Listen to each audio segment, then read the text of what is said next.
can touch the sound of silence. And in the naked light I saw 10,000 people maybe.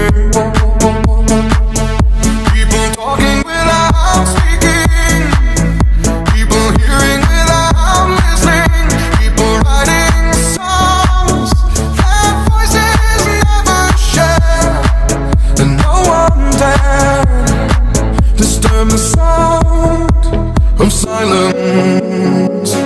Fool said, you do not know. Silence like a cancer grows.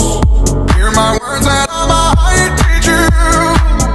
Play my arms and I might reach you. But my words, like silent raindrops, fell